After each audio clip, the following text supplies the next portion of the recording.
విచారణ చేస్తే చేయించుకున్నాను. కానీ నాకు ఏ పనిలో అయినా సరే నియోజకవర్గంలో 14-19 వరకు ఈ రోజుకి కూడా దేని మీద విచారణ చేసినా నేను గర్వంగా స్వీకరించి ముందుకు వస్తాను. ఎందుకంటే మరి ఆయన కరెక్ట్గా చెప్పాడు. ఆయన నేను విచారణ చేస్తాను, అక్రమాలు జరిగినాయి. ఎందుకు మీరు 14 నుంచి చేయమని అడిగారు, కారణాలు చెప్పాలి.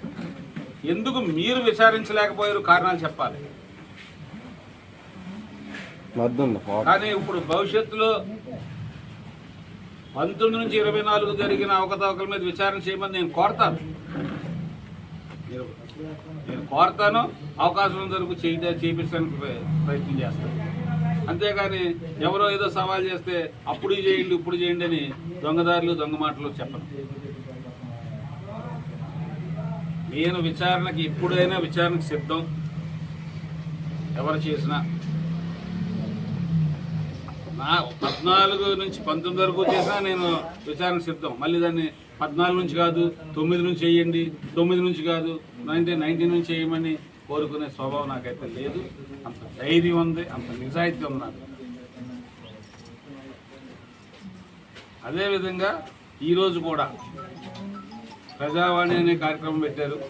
ఆ ప్రజావాణి కార్యక్రమంలో మరి కూటమి ఎమ్మెల్యే గారికి ఎక్కడెక్కడ కొన్ని విచారణలు చేయమని కోరటం జరిగింది. గతంలో ఏదైతే నేను ప్రెస్ మీట్లు పెట్టి మీకే చెప్పాను, కోరుకొండలోకి వచ్చింది ఆధారాలు చూపించాను. ఇతర నియోజకవర్గాల్లో మట్టిని తీసుకొచ్చి ఈ స్థలాలు నింపి పక్కనున్న కొండల మీద మట్టితో నింపి బిల్లులు అక్కడ పెట్టారని, ఈ రోడ్డు వెడల్పు కార్యక్రమంలో పాదయాత్ర చేసేటప్పుడు చెప్పారు, ఈ మట్టి కోసం చేస్తున్న రోడ్లే తప్ప ఇది ప్రజల కోసం చేస్తున్న రోడ్లు కాదు. అవి రుజువైనవి. నేను శాంక్షన్ చేయించాను రోడ్లు, కానీ అక్కడ ఉన్న నిధులను బట్టి చేయించాను. 10 కోట్ల నిధులుంటే 100 కోట్ల రోడ్డు తప్పించేసి నేను రోడ్డు పనులు మొదలుపెట్టించానని అది చేయలేకపోయాను. అటువంటి చేయాలని కూడా నాకు తెలియదు. అది ఈ రోజుకి పూర్తి కాలేదు రోడ్డు.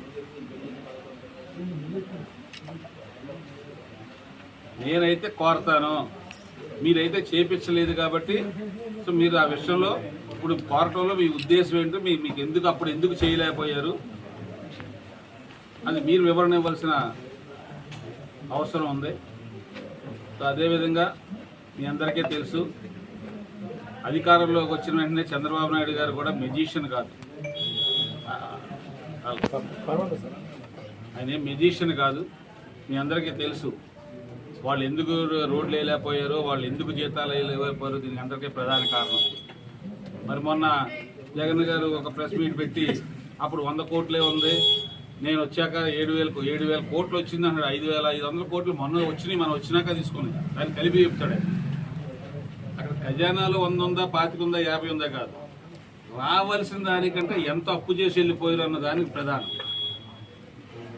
మరలా అప్పు వచ్చే అవకాశం కూడా లేకుండా చేసి వెళ్ళిపోయి నేను ఇంత పెట్టాను అంత పెట్టి బీరువాలంటే, నువ్వు బీరువాలో పెట్టింది 7,000 కోట్లు అయితే ప్రజలకు కట్టవలసింది 2 లక్షల కోట్లు. దాన్ని పరిగణలో తీసుకుంటుంది ప్రభుత్వం.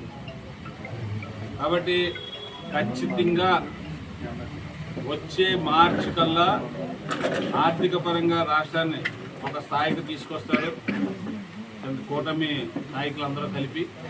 సో అదేవిధంగా మార్చి తర్వాత నుండి మనం అభివృద్ధిని కూడా స్టార్ట్ చేస్తాం. ఈలోపు ఏదైతే మనం 6 పథకాలు ఉన్నాయో 6 పథకాలను కూడా అమలు చేస్తాం. ఒక రోజులోనే అమలు చేయలేదు అంటున్నారు. మీరే క్యాలెండర్ ఇచ్చారు. ఒకప్పుడు ఏమీ తెలియదు, మీరే క్యాలెండర్లు ఇస్తే అన్నీ తెలిసిన చంద్రబాబు నాయుడు గారికి ఎలా తెలియదా ఎప్పుడు ఇవ్వాలో? అద్భుతంగా ప్రజలకు ఎప్పుడు ఏది ఇవ్వాలో దాని ప్రకారం అన్నా క్యాండిల్ కాడి నుంచి చెప్పిన ప్రతి మాటని కూడా తూచా తప్పకుండా అమలు చేస్తుంది కూటమి ప్రభుత్వం. కాబట్టి మీరెవరో కూడా ట్రోల్ చేసి యూట్యూబ్లో ట్రోల్ చేయటం, ఇక యూట్యూబ్లో ట్రోల్ చేసి గెలిచే రోజులు వెళ్ళిపోయినాయి. ప్రజలకు అర్థమైపోయింది 2019 తర్వాత యూట్యూబ్లో అన్ని ఎలాంటివి చెప్తారో, ఏ రకంగా ప్రచారాలు జరుగుతాయో. సో భవిష్యత్తులో మంచి పరిపాలన చేసుకునే రోజులు మనకి మార్చి నుంచి అభివృద్ధి స్టార్ట్ అవుతుంది. ఆగస్టు 15 నుంచి సంక్షేమ పథకాలు స్టార్ట్ అవుతాయి.